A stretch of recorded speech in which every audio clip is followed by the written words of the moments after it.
Todo empieza aquí, con el pueblo judío. Un pequeño pueblo que ha sido dominado a lo largo de muchos siglos por los imperios poderosos de la zona.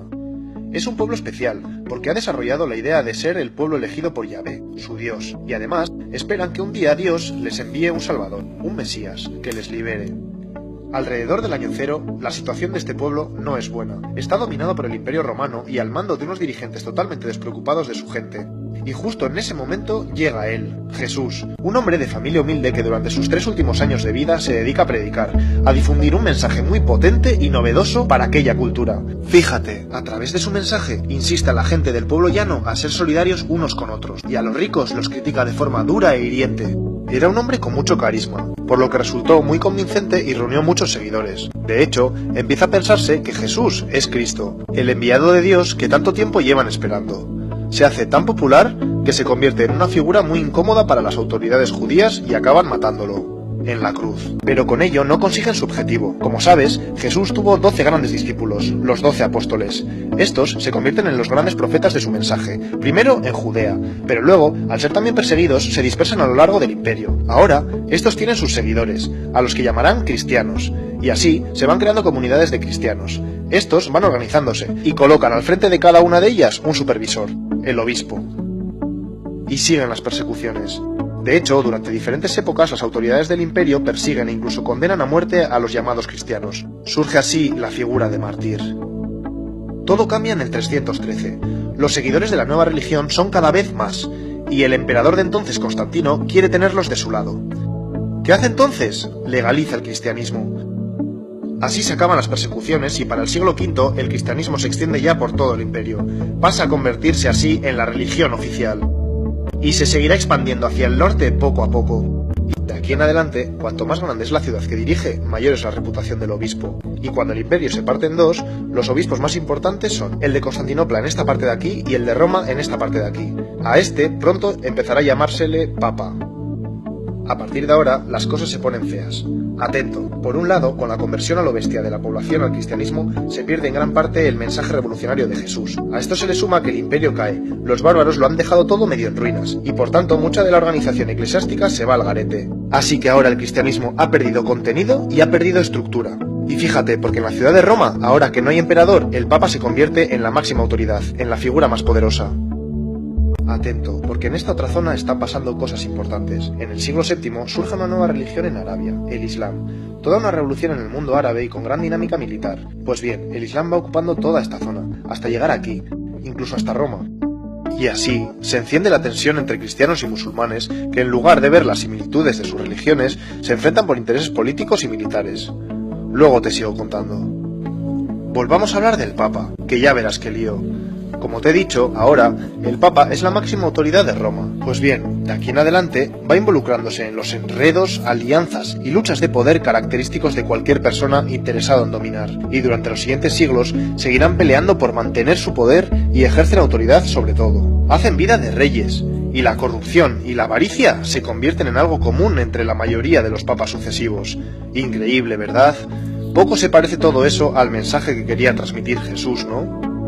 Siglo XI. El cristianismo se ha ido reestructurando y se extiende más o menos así. ¿Te acuerdas de Roma y Constantinopla? Pues entre tanta decadencia se genera entre ambos obispos grandes tensiones, y en 1054 se produce una ruptura, el gran cisma entre las dos iglesias. A partir de ahora se divide la iglesia romana aquí y la iglesia ortodoxa aquí. Pero paremos un momento, que no todo es degeneración en el cristianismo. Te hablo de los monjes benedictinos, que desde el siglo VI van extendiéndose por gran parte de Europa. Estos, siguiendo la esencia de la palabra de Jesús, se organizan en monasterios y ayudan a la gente de los pueblos próximos a reorganizarse y a mejorar la calidad de sus vidas, que por entonces era miserable. Esto es otra cosa, ¿no? Y ya verás, a lo largo de la historia van a existir dos mundos dentro del cristianismo. La iglesia de base, más humana y sensibilizada con las necesidades sociales del mundo, y la de la jerarquía, centrada mucho más en mantener su estatus. Volvemos a la tensión entre cristianismo e islam. Lo de ahora te suena seguro. Por un lado, en la península ibérica se produce la Reconquista, de 722 a 1492. Los ejércitos cristianos van ganándole terreno a los musulmanes hasta recuperar todo esto.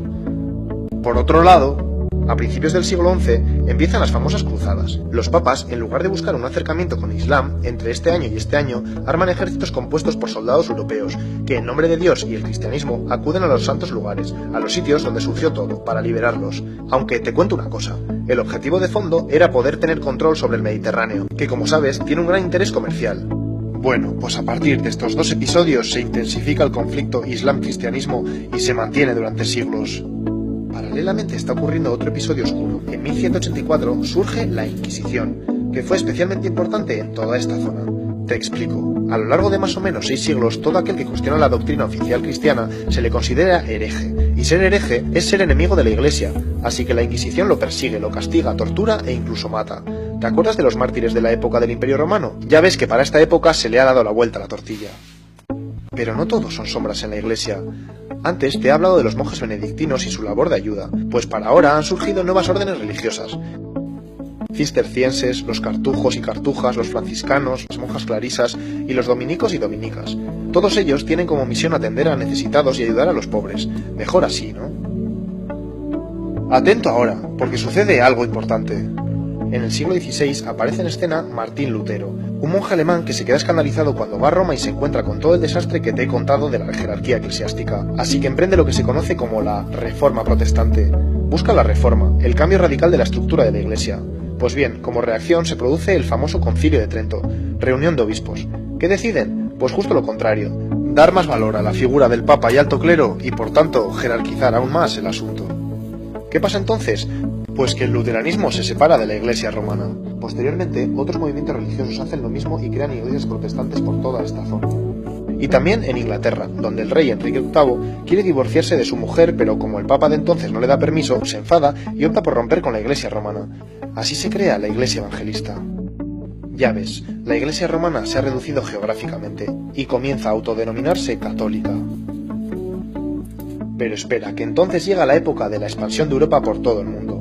En la medida que los países de Europa van conquistando territorios, llevan ahí su religión y a sus misioneros, y el cristianismo se expande por todos estos sitios, más o menos así. Paremos un poco que te cuento algo. San Ignacio de Loyola funda la Congregación de los Jesuitas, un grupo de religiosos más dinámicos y con mayor impulso de expandir su fe. Y lo hicieron por todo el mundo, pero de forma algo diferente. En lugar de dejar que los conquistadores dominaran a las poblaciones indígenas y les sometieran, ellos luchaban por reorganizarles. Ante todo aquí. A los conquistadores no les gusta esta jugada y consiguen que el Papa les condene y los suprima. No más jesuitas por estas tierras por una temporada. Damos un salto hasta el siglo XVIII, el de la Ilustración, que como sabes defiende el poder de la razón y lo científico frente a la fe y superstición. Hasta ahora la Iglesia ha sido la que ha dado la explicación de las grandes verdades. Pero ahora surge una marea de movimientos ideológicos, sociales y científicos revolucionarios y la Iglesia siente que son una amenaza de su dogma, por lo que adopta una actitud a la defensiva. Como reacción, se opone e incluso ataca a todo aquel que cuestiona el pensamiento religioso. Es necesario un nuevo concilio. Vaticano I en el siglo XIX. Reunión de obispos otra vez. Decisión, se afianzan aún más en la postura de que la religión es la fuente de las máximas verdades. Ya ves, la Iglesia no consigue ir a la par de los nuevos descubrimientos y de alguna forma queda automarginada. Menos mal que la moneda tiene otra cara. No te olvides que en contraposición a todo esto que te cuento, sigue existiendo una gran dinámica religiosa. En estos siglos se crean cientos de congregaciones religiosas para salir de ese estancamiento, extender así, a lo largo del planeta, la vida cristiana, y además, hacer una labor humanitaria y de ayuda para mejorar la sociedad. Llega el siglo XX. Con todos los desastres de las guerras mundiales y ante el encierro del pensamiento de la Iglesia que te he contado, progresivamente surge la teología de la liberación. Los seguidores de la teología de la liberación desean un cambio en la dinámica que ha adquirido la Iglesia, y así centrarse en los verdaderos problemas sociales del mundo para solucionarlos. La teología de la liberación adquiere tanta fuerza que provoca un nuevo concilio, el del Vaticano II. En el concilio se decide apostar por este cambio, ya era hora. Sin embargo, en las décadas siguientes, ese espíritu del concilio no llega a cuajar tanto como se esperaba dentro de la jerarquía eclesiástica. Eso sí, en numerosas zonas del planeta sigue habiendo una dinámica de personas cristianas que continúan siendo fieles al mensaje de Jesús y que buscan la solidaridad entre gentes y pueblos. Hemos llegado a la actualidad.